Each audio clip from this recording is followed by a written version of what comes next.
বলছেন যে এক পেয়ার বদ্রি পাখির জন্য কত বাই কত খাঁচার প্রয়োজন? এক পেয়ার বদ্রি পাখির জন্য minimum minimum 1.5 foot by 1.5 foot by 1.5 foot, মানে চারদিকেই 1.5 ফুট করে এই মাপটা যেন থাকে, তাহলেই এনাফ ইজ এনাফ। এর বেশি দরকার নেই।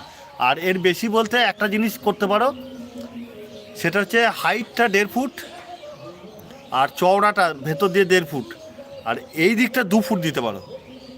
মানে হাইট 1.5, চওড়াটা 1.5। চওড়াটা 1.5-এর জায়গায় 2 করবে না, তাহলে সমস্যা আছে। কি সমস্যা সেটা আমি বলিয়ে দিচ্ছি।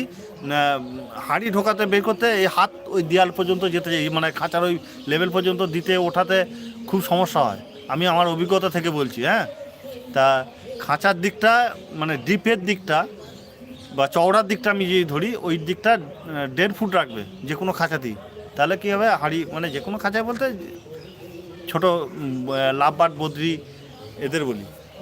আর বদ্রির যদিও 2-2 মাপ, তবে ওই ডিপের দিকটা মানে একদিক, মানে দরজা সামনের দিক থেকে পিছন দিক, এই যে দিকটা খাঁচার এই দিকটা 1.5 ফুট রাখলে একটা সুবিধা হয় কি, ওই হাঁড়ি ঢোকা বেরোনো করতে গিয়ে সুবিধা হয়, নাহলে হাত তলা পর্যন্ত সেই গোটা হাতটা ঢুকিয়ে খাঁচা নিতে খুব অসুবিধা হয়।